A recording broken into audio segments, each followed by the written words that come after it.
Hi friends, welcome back to ಸ್ಯಾಂಪೆನು creations. Friends, ನಾನು ಆಗ್ತಾ ಇರೋ ಡಿಸೈನಿಗೆ 6 ಎಳೆ ದಾರ ತಗೊಂಡಿದ್ದೀನಿ. ಹಾಗೆ ನೀಡಲ್ ನಂಬರ್ 10 ಸ್ಟಾರ್ಟಿಂಗ್ ಅಲ್ಲಿ ಲಾಕ್ ಮಾಡ್ಕೊಳ್ಳೋಣ. ಈ ರೀತಿ ಬ್ಯಾಕ್ ಸೈಡ್ ಇರೋ ಥ್ರೆಡ್ನ ಫ್ರಂಟಿಗೆ ಎಳ್ಕೊಂಡು ನಾನಿಲ್ಲಿ ಲಾಕ್ ಮಾಡ್ತಾ ಇದ್ದೀನಿ. ಸ್ಟಾರ್ಟಿಂಗ್ ಅಲ್ಲಿ 2 ಸಲ ಲಾಕ್ ಮಾಡ್ಕೋಬೇಕು. ಹೊಸ ಡಿಸೈನ್ ಇದು, ಸಿಂಗಲ್ ಸ್ಟೆಪ್ ಅಲ್ಲಿ ಮಾಡುವಂಥದ್ದು, ತುಂಬಾನೇ ಚೆನ್ನಾಗಿ ಬರುತ್ತೆ. ಹಾಕೋದು ಕೂಡ ತುಂಬಾ ಸುಲಭ. ಸ್ಟಾರ್ಟಿಂಗ್ ಅಲ್ಲಿ ಈ ತರ 2 ಸಲ ಲಾಕ್ ಮಾಡಿಕೊಂಡು 4 ಚೈನ್ಗಳನ್ನು ತಗೊಳ್ತಾ ಇದ್ದೀನಿ. 1 2 3 4 ಈ ರೀತಿ 4 ಚೈನ್ ತಗೊಂಡು ಆ 4 ಚೈನ್ ಕರೆಕ್ಟಾಗಿ ಎಲ್ಲಿಗೆ ಬರುತ್ತೆ ನೋಡಿಕೊಂಡು ಅದೇ ಪ್ಲೇಸಿಗೆ ಬಟ್ಟೆಗೆ ಲಾಕ್ ಮಾಡ್ಕೋಬೇಕು. ನೋಡಿ, ಈ ತರ ಈ ರೀತಿ 4 ಚೈನ್ ಲಾಕ್ ಮಾಡಿ ಆದ್ಮೇಲೆ ಈಗ ಸಿಂಗಲ್ ಕ್ರೋಶದಲ್ಲಿ ಲಾಕ್ ಮಾಡ್ತಾ ಇದ್ದೀನಿ. ಬಟ್ಟೆಗೆ ಈ ತರ ಒಂದು 5 ಸಲ ನಾವು ಸಿಂಗಲ್ ಕ್ರೋಶದಲ್ಲಿ ಲಾಕ್ ಮಾಡ್ಕೋಬೇಕು. 2 ಸಲ ಲಾಕ್ ಮಾಡಿಕೊಂಡೆ. ಪಕ್ಕದಲ್ಲೇ ನಾವು ಈ ರೀತಿ ಲಾಕ್ ಮಾಡ್ತಾ ಹೋಗ್ಬೇಕಾಗತ್ತೆ. ಒಂದು 4 ಇಲ್ಲ 5 ಸಲ ನಾವು ಈ ತರ ಸಿಂಗಲ್ ಕ್ರೋಶದಲ್ಲಿ ಲಾಕ್ ಮಾಡ್ಕೋಬೇಕು ಬಟ್ಟೆಗೆ.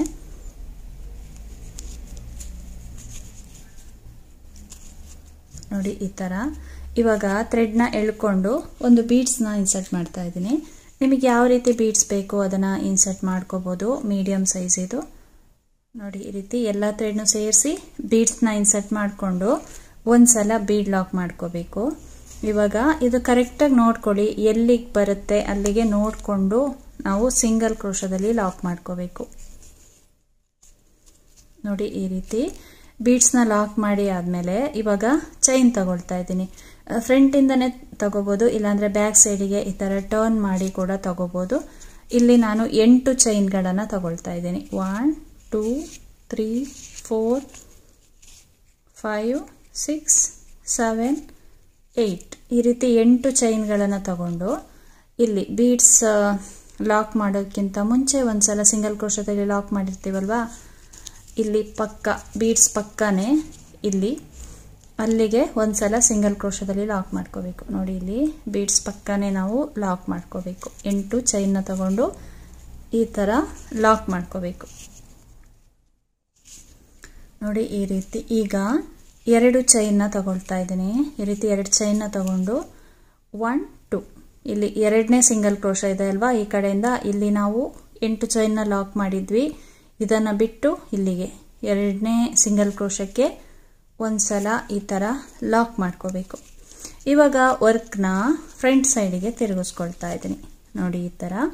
ಈಗ ನಾವು ಡಬಲ್ ಕ್ರೋಶಗಳನ್ನ ತಗೊಳ್ತಾ ಹೋಗ್ಬೇಕು. ನೋಡಿ, ಸೂಜಿ ಮೇಲೆ ಒಂದ್ಸಲ ದಾರ ತಗೊಂಡು 8 ಚೈನ್ ತಗೊಂಡಿದ್ದೀವಲ್ವಾ, ಅಲ್ಲಿಂದ ನಾವು ಡಬಲ್ ಕ್ರೋಶಗಳನ್ನ ತಗೊಳ್ತಾ ಹೋಗ್ಬೇಕು. 2ರಲ್ಲಿ 1 ಮತ್ತೆ 2ರಲ್ಲಿ 1.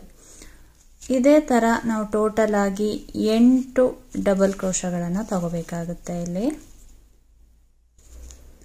ಒಂದೇ ಲೆವೆಲ್ ಅಲ್ಲಿ ನಾವು ಈ ರೀತಿ ಡಬಲ್ ಕ್ರೋಶಗಳನ್ನ ತಗೊಳ್ತಾ ಹೋಗ್ಬೇಕು.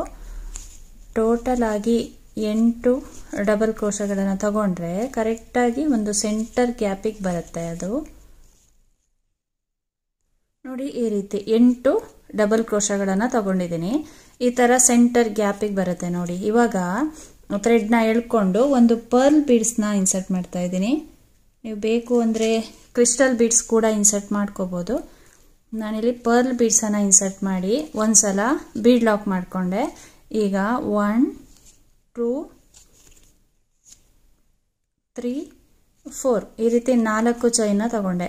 ಪರ್ಲ್ ಬೀಡ್ಸ್ನ ಇನ್ಸರ್ಟ್ ಮಾಡಿ 4 ಚೈನ್ನ ತಗೊಂಡು ವರ್ಕ್ನ ಬ್ಯಾಕ್ ಸೈಡ್ಗೆ ಟರ್ನ್ ಮಾಡಿ ಇಲ್ಲಿ 8ನೇ ಡಬಲ್ ಕ್ರೋಶ ಇರುತ್ತೆ ಅಲ್ವಾ, ಮೇಲ್ಗಡೆ ಹೋಲ್ ಇರುತ್ತೆ ನೋಡಿ, ಕಾಣಿಸುತ್ತೆ ಕರೆಕ್ಟಾಗಿ. ಅಲ್ಲಿಗೆ ಹೋಗಿ ಸಿಂಗಲ್ ಕ್ರೋಶದಲ್ಲಿ ಲಾಕ್ ಮಾಡ್ಕೋಬೇಕು. ಬ್ಯಾಕ್ ಸೈಡ್ ಟರ್ನ್ ಮಾಡಿದ್ರೆ ನಾವು ಈಸಿಯಾಗಿ ಲಾಕ್ ಮಾಡ್ಕೋಬಹುದು.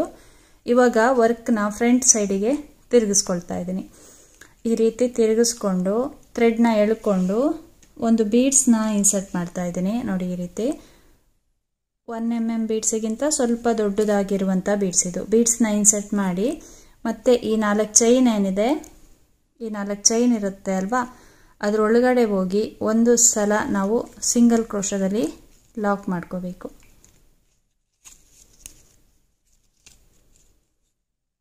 ನೋಡಿ, ಈ ತರ. ಇವಾಗ ಥ್ರೆಡ್ನ ಎಳ್ಕೊಂಡು ಇನ್ನೊಂದು ಬೀಡ್ಸ್ನ ಇನ್ಸರ್ಟ್ ಮಾಡ್ತಾ ಇದ್ದೀನಿ.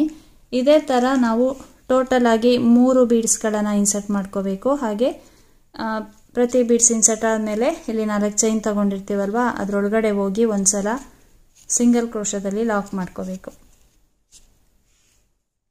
ಥ್ರೆಡ್ನ ಇಳ್ಕೊಂಡು ನಾನಿಲ್ಲಿ ಬೀಡ್ಸ್ನ ಇನ್ಸರ್ಟ್ ಮಾಡ್ತಾ ಇದ್ದೀನಿ. ಮತ್ತೆ ಇಲ್ಲಿ 4 ಚೈನ್ ಗ್ಯಾಪಿಗೆ ಹೋಗಿ ಸಿಂಗಲ್ ಕ್ರೋಶದಲ್ಲಿ ಲಾಕ್ ಮಾಡ್ಕೋಬೇಕು. ಅಂದರೆ ಬೀಡ್ಸ್ ಸುತ್ತ ಹಾಫಿಗೆ ಕವರ್ ಆಗುತ್ತೆ ಇದು 4 ಚೈನು ಪರ್ ಬೀಡ್ಸ್ ಏನಿದೆ ಅದರ ಸುತ್ತ. ಅಲ್ಲಿ ನಾವು ಈ ಥರ ಬೀಡ್ಸ್ಗಳನ್ನು ಇನ್ಸರ್ಟ್ ಮಾಡ್ಕೋಬೇಕು. ನೋಡಿ ಟೋಟಲ್ ಆಗಿ 3 ಬೀಡ್ಸ್ಗಳನ್ನು ಇನ್ಸರ್ಟ್ ಮಾಡಿಕೊಂಡೆ. ನೋಡಿ ಈ ಥರ ಬರುತ್ತೆ. ಬೇಕು ಅಂದರೆ ಲಾಸ್ಟಿಗೆ ಒಂದ್ಸಲ ಈ ರೀತಿ ಸಿಂಗಲ್ ಕ್ರೋಶದಲ್ಲಿ ಲಾಕ್ ಮಾಡ್ಕೋಬೋದು ಅಲ್ಲಿಗೇನೆ.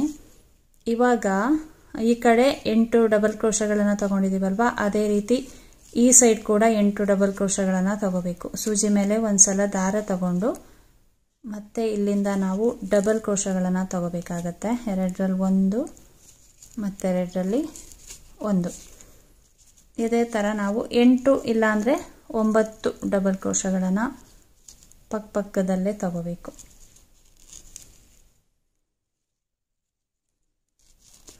ಒಂದು ಸೈಡ್ ಯಾವ ಥರ 8 ಡಬಲ್ ಕ್ರೋಶ ತಗೊಂಡಿರ್ತೀವಿ ಅದೇ ಥರ ಈ ಸೈಡ್ ಕೂಡ 8 ಡಬಲ್ ಕ್ರೋಶಗಳನ್ನು ತಗೋಬೇಕಾಗತ್ತೆ.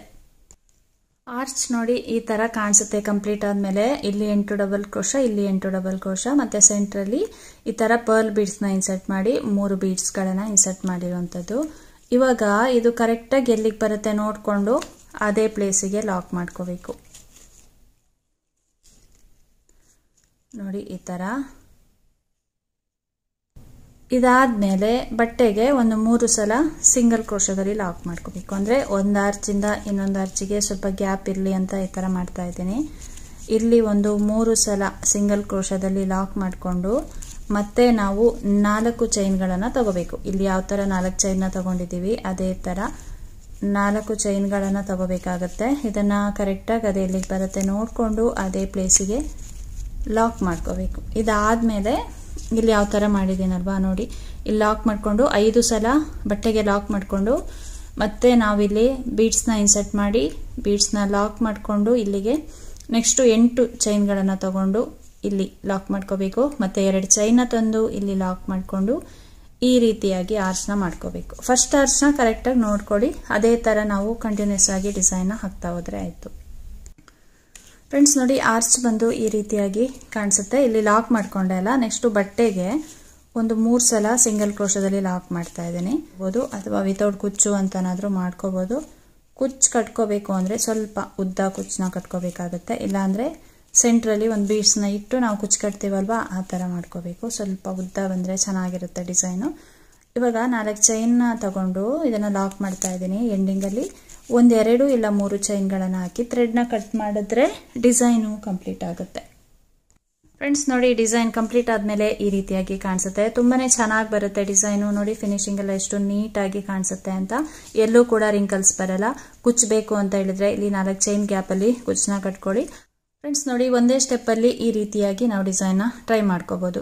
ನಾರ್ಮಲ್ ಆಗಿ ನಾವು ಈ ರೀತಿ ಡಿಸೈನ್ನ 2 ಸ್ಟೆಪ್ಗಳಲ್ಲಿ ಮಾಡ್ತೀವಿ. ಒಂದು ಫಸ್ಟ್ ಚೈನ್ನ ಹಾಕ್ಕೊಂಡು ಮತ್ತೆ ಆರ್ಚ್ನ ಮಾಡ್ಕೊಳ್ಳುವಂಥದ್ದು. ಆದರೆ ಇಲ್ಲಿ ಒಂದೇ ಸ್ಟೆಪ್ಪಲ್ಲಿ ಹಾಕಿದ್ದೀವಿ. ತುಂಬ ಈಸಿಯಾಗಿ ಆಗ್ತಾ ಹೋಗ್ಬೋದು. ಸ್ಟೆಪ್ಗಳು ಜಾಸ್ತಿ ಇದ್ದಾಗ ಕನ್ಫ್ಯೂಸ್ ಆಗೋ ಚಾನ್ಸ್ ತುಂಬ ಇರುತ್ತೆ. ಹಾಗೆಯೇ ಫಸ್ಟ್ ಸ್ಟೆಪ್ಪಲ್ಲಿ ಏನಾದರೂ ಮಿಸ್ಟೇಕ್ ಆಗಿದ್ರೆ ಅದನ್ನು ನೆಕ್ಸ್ಟ್ ಸ್ಟೆಪ್ಪಲ್ಲಿ ಸರಿ ಮಾಡೋದಕ್ಕೆ ಆಗೋದಿಲ್ಲ. ಹಾಗೆ ಫುಲ್ಲು ಅಲ್ಲೇ ಕಾನ್ಸಂಟ್ರೇಷನ್ ಕೊಟ್ಟು ನಾವು ಡಿಸೈನ್ನ ಮಾಡ್ಕೋಬೇಕಾಗುತ್ತೆ. ಆದರೆ ಈ ರೀತಿ ಡಿಸೈನಲ್ಲಿ ಹಾಗಲ್ಲ. ನಾವು ಒಂದೇ ಸ್ಟೆಪ್ಪಲ್ಲಿ ಮಾಡ್ತಾ ಹೋಗ್ತಾ ಇರ್ತೀವಲ್ವಾ, ಏನಾದರೂ ಮಿಸ್ಟೇಕ್ ಆದರೆ ಅಲ್ಲೇ ಗೊತ್ತಾಗುತ್ತೆ. ಆವಾಗಲೇ ನಾವು ಕರೆಕ್ಷನ್ ಮಾಡಿಕೊಂಡು ಡಿಸೈನ್ನ ಮಾಡ್ಕೋಬೋದು. ಈ ಥರ ಡಿಸೈನ್ಗಳನ್ನು ನಾವು ತುಂಬಾ ಈಸಿಯಾಗಿ ಹಾಕ್ತಾ ಹೋಗ್ಬೋದು. ಹಾಗೆ ನೋಡೋದಕ್ಕೆ ಕೂಡ ತುಂಬ ಚೆನ್ನಾಗಿ ಕಾಣಿಸುತ್ತೆ. ಎಲ್ಲೂ ಕೂಡ ರಿಂಕಲ್ಸ್ ಬರೋದಿಲ್ಲ. ಫ್ರೆಂಡ್ಸ್ ಈ ಡಿಸೈನಿಗೆ ಚಾರ್ಜ್ ಮಾಡ್ಬೋದು ಅಂದರೆ 500 ಎಬೋ ನಾವು ಚಾರ್ಜ್ ಮಾಡ್ಕೋಬೋದು. ನಾನಿಲ್ಲಿ ವಿತೌಟ್ ಕುಚ್ಚು ಅಂತ ಮಾಡಿದ್ದೀನಿ. ಕುಚ್ಚು ಬೇಕು ಅಂತ ಹೇಳಿದ್ರೆ ಈ 4 ಚೈನ್ ಗ್ಯಾಪಲ್ಲಿ ಕುಚ್ಚನ್ನ ಕಟ್ಕೊಳ್ಳಿ.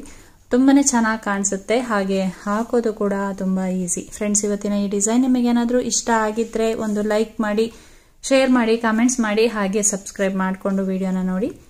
ಇದೇ ಥರ ನಾನು ಡಿಸೈನ್ನ ಹಾಕ್ತಾ ಇರ್ತೀನಿ. ಸಿಗೋಣ ಮುಂದಿನ ವಿಡಿಯೋದಲ್ಲಿ. Thank you friends. Thanks for watching. Thank you.